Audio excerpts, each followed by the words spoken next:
आपका ये हिंदू तब क्यों नहीं जागता जब आपका बच्चे के लिए आप स्कूल ढूंढ रहे होते हैं। एक ढंग का स्कूल पाने के लिए आपको अपनी जेब कटवानी पड़ती है, ढंग के पैसे देने पड़ते हैं, यानी कि सरकार की तरफ से एक तमीज का स्कूल या अस्पताल तक नहीं है आपके पास। हमें इस कदर अंधा बना दिया जाता है, इंसान को इतना पागल बना दिया जाता है कि बम लगाकर फोड़ लेते हैं अपने आप को। उन्हें सिखा दिया जाता है कि भाई तुम जन्नत जा रहे हो, तुम्हें वहां पर हूरें मिलेंगी, पता नहीं क्या क्या चीजें उनको बता दी जाती हैं, उनका सीधा रास्ता खुल रहा होता है, बम बांधा फोड़ लिया अपने आप को उस बंदे ने। अबे तुझे जो जिंदगी मिली है इसको जी ले तो ले पहले यार। ये वो लोग हैं जो आपको मरने के बाद सुख दिलाने का ठेका तो ले लेंगे, लेकिन जीते जी आप भूखे मर जाए इस बात से ना कोई मतलब नहीं है। मरने के बाद सुख दिलाने दिलाने का ठेका हर धर्म के पास है, जीते जी सुख देने का ठेका किस धर्म के पास है, मुझे धर्म का भी तो नाम बता।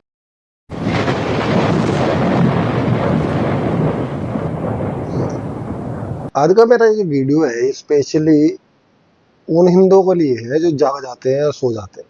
मतलब जागा हुआ हिंदू या सोया हुआ हिंदू, ये वाले वर्ड तो बहुत सुने होंगे आपने। लेकिन आज मैं एक वीडियो स्पेशली इस पर लाया हूँ कि कहाँ हम लोग जाग रहे हैं, कहाँ हम लोग सो रहे हैं, कहाँ जागना चाहिए, कहाँ नहीं जागना चाहिए। ये भी बहुत जरूरी है, क्योंकि पता लगा जहाँ रात हो रही है वहां जाग कर बैठ जाए तो वो भी गड़बड़ है ना भाई। सोने के टाइम पर सोना चाहिए और जागने के टाइम पर जागना चाहिए।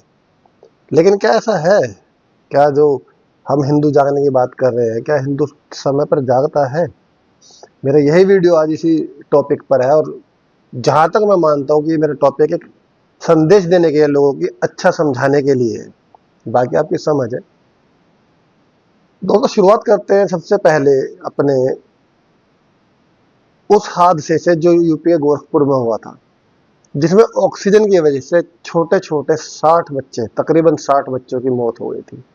लेकिन आपको वहां पर भी कोई हिंदू जागा हुआ नहीं मिला होगा, कहीं नहीं देखा होगा आपने उसके खिलाफ हिंदुओं ने आंदोलन कर दिया हो, क्योंकि उसमें मरने वाले मुझे नहीं पता कि हिंदू थे मुसलमान, लेकिन वो बच्चे जरूर थे।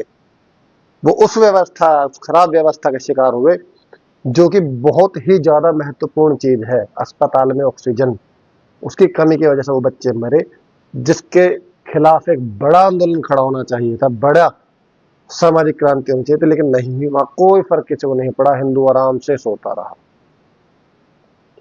इसके बावजूद अगर मैं धर्म पर आ जाऊं, तो जो महामंडलेश्वर का पद है, मुझे कुछ दिन पहले तक लगता था कि महामंडलेश्वर का मतलब होता है कि साधु के ऊपर एक पहुंचा हुआ कोई संत होता है, जिसको ये उपाधि दी जाती है महामंडलेश्वर की।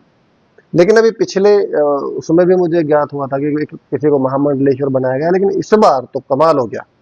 इस बार एक फिल्मों में नाचने गाने वाली को उठाकर कहते हैं कि 10 करोड़ रुपए की बात सामने आई है, 10 करोड़ रुपए देकर वो महामंडलेश्वर की उपाधि उसको दे दी गई। मतलब महामंडलेश्वर का, जो हिंदू धर्म में महामंडलेश्वर की उपाधि बहुत बड़ी होती है, उस महामंडलेश्वर की उपाधि को कुछ पैसों के लिए एक नाचने गाने वाले को दे दिया जाता है। लेकिन वहां पर हिंदू नहीं जागते, वहां हिंदू सोया हुआ है आराम से, उसे कोई फर्क नहीं पड़ रहा है। महामंडलेश्वर किसी को बना दो, कुछ मत बनाओ, लेकिन हम लकीर का फकीर है, हमें हमें कोई मतलब नहीं है। ठीक है, अब होता क्या है कि आस्था का महाकुंभ चल रहा है हमारा। आस्था के महाकुंभ में भगदड़ मची, 2 बार भगदड़ मची। ये बात अलग है कि उसको दिखाया एक बार गया है, दूसरी वाली का तो पता ही नहीं किसी को कहाँ भगदड़ मची है, क्या हुआ है। तो जो भगदड़ मची उसमें कितने ही घर बर्बाद हुए, कितने ही परिवार खत्म हो गए, लाशें तक नहीं मिली कुछ लोगों को अपनी, और कुछ को रोने वाले नहीं बचे। हालात बड़े गंभीर थे वहां पर। तो उस खराब व्यवस्था में जो लाशें बिछी, जो लोग अपनी दर्दनाक मौत को झेलते हुए जिन्होंने अपने प्राण त्यागे, ऐसी मौत जिसको सोचते हुए भी इंसान डरता है, पैरों के तले दबकर कुचलकर मरना। आप सोच सकते हैं कि उसमें बुजुर्ग भी थे, बच्चे भी थे, हो सकता है बीमार लोग भी हों, उन सब की जान वहां पर गई। बहुत दुखदाई विषय है, बहुत दुखदाई समय रहा होगा, क्योंकि रात के 2 बजे का समय बताया जाता है, जिस टाइम लोग अगर सो रहे थे तो गहरी नींद में होंगे, बहुत ज्यादा थके हुए लोग होंगे।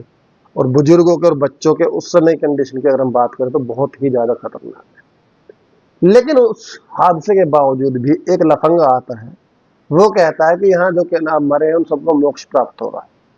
मतलब उसने ठेकेदारी ली है मोक्ष दिलाने की, वो मोक्ष जिसे पाने के लिए बड़े बड़े साधु संत हमारे देश में हुए, जिन्होंने रास्ते बताए कि मोक्ष कैसे मिलेगा, क्या क्या करना होता है, क्या क्या त्यागना होता है।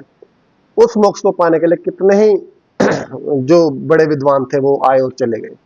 उस मोक्ष को ये बंदा खड़ा होकर ठेकेदारी बांट रहा है कि जो ऐसे दबकर कुचलकर पैरों के नीचे जिनकी जान गई, बस वो वहां गंगा में गए थे तो इसलिए उनको मोक्ष प्राप्त हो गया। तो भाई तू क्या कर रहा है इस दुनिया में? तू भी तो अपने आप को धार्मिक बताता है, तू भी तो कहता है कि धर्म का मैं पुजारी हूँ बहुत बड़ा, अपने आप को हिंदुओं का ठेकेदार मानता है। तो मोक्ष के लिए दुनिया परेशान थी, इतने बड़े बड़े संत चले गए, चल तुझे मोक्ष हम दिला देते हैं भाई, अगर वहां मोक्ष मिलता है तो। तेरी आस्था है कि वहां मरने से, ऐसे पैरों के नीचे मरने से मोक्ष मिलता है, तो ठीक है, उसमें हम तेरी मदद करेंगे भाई, हमसे मदद ले ले, ऐसा मोक्ष लेने के लिए हम तैयार हैं। और लेता क्यों नहीं है मोक्ष? तू बांट क्यों रहा है? सर्टिफिकेट क्यों बांट रहा है मोक्ष के? और तू है कौन सर्टिफिकेट बांटने वाला? तू है कौन भाई सर्टिफिकेट बांटने वाला कि मोक्ष मिला या नहीं मिला? तुझे कैसे पता? मेरा सवाल ये है कि तुझे पता कैसे कि मोक्ष मिला उन लोगों को? तू इतना बड़ा ज्ञानी कैसे है? लेकिन इस बवाल के बावजूद जब एक शंकराचार्य ने, हमारे हिंदुओं के ही शंकराचार्य ने उस लफंगे पर सवाल उठा दिए, उसके सर्टिफिकेट बांटने पर सवाल उठा दिए, तो हमारे हिंदू जाग गया, हमारे सॉरी सनातनी जाग गए सारे। और सारी सोशल मीडिया पर उसके खिलाफ पोस्ट पर पोस्ट, गालियां, पता नहीं क्या क्या, कोई उसको मुसलमानों की टोपी लगाकर बैठा रहा है, कोई कुछ बता रहा है, कोई उसको पाकिस्तानी बता रहा है। जो नहीं कर सकते सब कर रहे हैं। अब वो सारे हिंदू सब सनातनी जाग चुके हैं। क्यों जाग गए? क्योंकि एक वो इंसान जो हिंदुओं का ठेकेदार बना बैठा है, जिसे संरक्षण प्राप्त है सत्ता का, उसके खिलाफ आवाज उठ गई। क्योंकि उसके खिलाफ आवाज नहीं उठनी थी, वो चाहे बैठकर कितनी भी बकवास कर अपने स्टेज पर, वो प्याज कैसे हुई, लहसुन कैसे हुआ, क्या खाना है, दूसरा आता है गाय के गोबर से बच्चों को जन्म दिलवा रहा है, कोई कुछ, मतलब जो उनके दिमाग में अंत शंक आता है सब बक रहे हैं वो, उनसे आपको फर्क नहीं पड़ रहा है। लेकिन उसके खिलाफ एक हिंदुओं के ही शंकराचार्य ने, शंकराचार्य छोटा पद नहीं होता है, ध्यान रखना, हिंदुओं के एक शंकराचार्य ने जब उस पर सवाल उठाए तो आपकी आस्था को ठेस पहुंच गई, आपका हिंदुत्व जाग गया, आपका सनातनी जाग गया, और आपने उसके खिलाफ अपना आंदोलन शुरू कर दिया।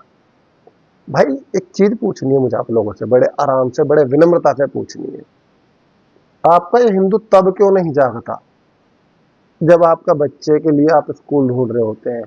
एक ढंग का स्कूल पाने के लिए आपको अपनी जेब कटवानी पड़ती है, ढंग के पैसे देने पड़ते हैं, यानी कि सरकार की तरफ से एक तमीज का स्कूल या अस्पताल तक नहीं है आपके पास। तब आपका हिंदू क्यों नहीं जगता भाई? तब भी तो एक होकर आवाज उठाओ इसी के खिलाफ।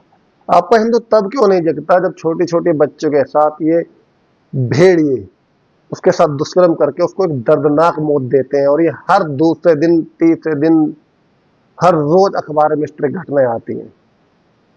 किसी का हिंदू नहीं जगता भाई? क्योंकि वहां पर इस तरह के लोग जो है वो आपको नहीं उकसाते, आपके मुद्दों की बात नहीं करने देंगे ये लोग, ये आपको उलझा कर रखेंगे। और आपका हिंदू ना होना ना होना, आप हिंदू हैं सनातनी है, ये वो डिसाइड कर रहे हैं, आप लोग नहीं कर रहे हो। कभी बैठकर सोचना कि आपने डिसाइड करा है, अगर आपको ऐसा लगता है कि भाई आप कल तक तो आप हिंदू थे, आज आप सनातनी हो, फिर सनातनी से आपको कुछ और चीज बना देंगे, तो ये वो तय कर रहे हैं, आप लोग तय नहीं कर रहे हैं। आपके हाथ में जो मोबाइल है उसमें जो फेसबुक और इंस्टाग्राम और व्हाट्सएप पर जो लिख कर आता है, या जो आप वीडियो में देखते सुनते हैं, आप उसको फॉलो करने लग जाते हैं, दैट्स ऑल। इससे ज्यादा कुछ नहीं है। क्योंकि अगर इससे ज्यादा कुछ होता तो आप आवाज उठा रहे होते अपने उन बच्चों के लिए जिनके लिए अस्पताल और स्कूल सबसे पहली जरूरत है। लेकिन आपको उन चीजों से मतलब नहीं है। और मैं दावे से कह सकता हूं कि 90% लोग हम में से ऐसे हैं, ऐसी जगह पर रह रहे हैं जो जगह रहने लायक ही नहीं है, जो सच में रहने लायक जगह नहीं है। लेकिन हमारे हाथ में धर्म का झुंझुना है ना, हम वहां आवाज उठा ही नहीं सकते भाई। हम आवाज कैसे उठा देंगे? क्योंकि हमें सिखाया जा रहा है कि आप जहां हो वो हो ही नहीं, आप शरीर नहीं हो, आप तो आत्मा हो, शरीर को क्या फर्क पड़ना है। जो जागने और सोने वाली बात नहीं मेरे भाई, वो जागने वाली बात है अपने अधिकारों के लिए, आपके बच्चों के लिए स्कूल, आपके बच्चों के लिए माँ बाप के लिए, आपके लिए अस्पताल, आपके लिए रहने के लिए साफ शुद्ध वातावरण, आपके पीने के लिए स्वच्छ पानी। ये मूलभूत जरूरतें हैं, इन्हें तो पहले पूरे करा लो यार। ये कहाँ इन चक्करों में पड़कर आज दूसरे को मारते काटते घूम रहे हो आप लोग? अब हिंदू जग गया, अब हिंदू सो गया, ऐसे दूसरे वाले हैं, वो भी वो तो बहुत ही बड़े वाले नमूने हैं, उनके बाद में आऊंगा बात करूंगा उनकी भी। ये मत कहना कि मैं एक ही धर्म के खिलाफ बोल रहा हूँ, मैं किसी के पक्ष में नहीं भाई, किसी के पक्ष में नहीं हूँ। जो धर्मांध है, जो धर्म में अंधे हैं, वो सबसे बड़े जाहिल है। वही लोग एक दूसरे को मार रहे हैं और कोई नहीं मार रहा है। बाकी सबको अपने खाने कमाने से कोई फुर्सत ही नहीं है, सब अपने उसमें लगे हुए हैं। लेकिन जिनके दिमाग पर जाहिलियत चढ़ा दी जाती है, जाहिलियत इस कदर चढ़ा दी जाती है धर्म की, देखिए आप इस बात को समझिए, धर्म में इस कदर अंधा बना दिया जाता है इंसान को, इतना पागल बना दिया जाता है कि बम लगाकर फोड़ लेते हैं अपने आप को। उन्हें सिखा दिया जाता है कि भाई तुम जन्नत जा रहे हो, तुम्हें 72 हूरें मिलेंगी, पता नहीं क्या क्या चीजें उनको बता दी जाती हैं, उनका सीधा रास्ता खुल रहा होता है, बम बांधा फोड़ लिया अपने आप को ले ले। अबे तुझे जो जिंदगी मिली है इसको जी ले तो ले पहले यार। ये वो लोग हैं जो आपको मरने के बाद सुख दिलाने का ठेका तो ले लेंगे, लेकिन जीते जी आप भूखे मर जाए इस बात से ना कोई मतलब नहीं है। मरने के बाद सुख दिलाने दिलाने का ठेका हर धर्म के पास है, जीते जी सुख देने का ठेका किस धर्म के पास है? मुझे उस धर्म का भी तो नाम बताओ। आप बम बांध कर फोड़ लो, दूसरे में चाकू बढ़ा दो, किसी घर में आग लगा दो, अगर ये धर्म है तो आप मूर्ख हो। ये धर्म कैसे हो जाएगा भाई? धर्म का और अहिंसा का क्या मतलब हो सकता है आपस में?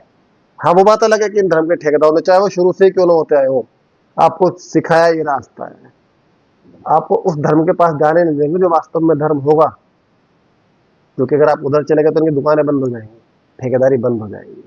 तो मेरे भाइयों, मेरी रिक्वेस्ट है आप लोगों से, हाथ जोड़कर रिक्वेस्ट है कि जिस धर्मांधता में आप धर्म को भूलकर ठेकेदारों के गुलाम बन रहे हो, उस गुलामी से बाहर आइए और सोचिए बैठकर कि वास्तविकता है क्या? क्या ऑक्सीजन से जो मरे बच्चे, उसमें आवाज उठाने की जरूरत नहीं थी? क्या जो रेप होते हैं छोटे छोटे बच्चों के साथ, उनको मार दिया जाता है, उनमें आवाज उठाने की जरूरत नहीं है हमें? क्या बच्चों के लिए स्कूल होने चाहिए, इस पर आवाज उठाने की जरूरत नहीं है हमें? क्या अस्पतालों की जरूरत नहीं है हमारे घर परिवार में, आस पड़ोस में? क्या इनमें से कौन सी ऐसी चीज है जिसको आप नकार सकते हैं? अस्पताल स्कूल से ज्यादा जरूरी आपका उस कथा बताने वाले का संदेश ज्यादा जरूरी है, या आपके बच्चे के लिए पढ़ाई और स्कूल बहुत ज्यादा जरूरी है? इन ठेकेदारों से बाहर आइए, और बाहर आने के बाद सोचिए कि क्या आप थे कहाँ और अब आपको करना क्या चाहिए, क्योंकि इनके चक्कर में आप रहेंगे तो सिवाय आपको कुंभ जैसे हादसों में मरवाने के अलावा और कुछ नहीं करेंगे, चाहे वो कोई भी धर्म का सही, कोई भी धर्म का सही। भगदड़ में सब धर्म में लोग मारे जा रहे हैं, सब धर्म में लोग मारे जा रहे हैं, सिर्फ भगदड़ में। तो भाई इनसे बचिए और अपने रास्ते देखिए, अच्छे धर्म को अपनाइए, धर्म है जो आपका, उसमें जो अच्छाइयां हैं उनको ढूंढिए, बजाय इन ठेकेदारों के गुलाम बनने के। धर्म के गुलाम बनना है तो उसके बन जाइए, तो कोई आपत्ति नहीं है, लेकिन वास्तविकता क्या है धर्म को, धर्म को पहले समझिए।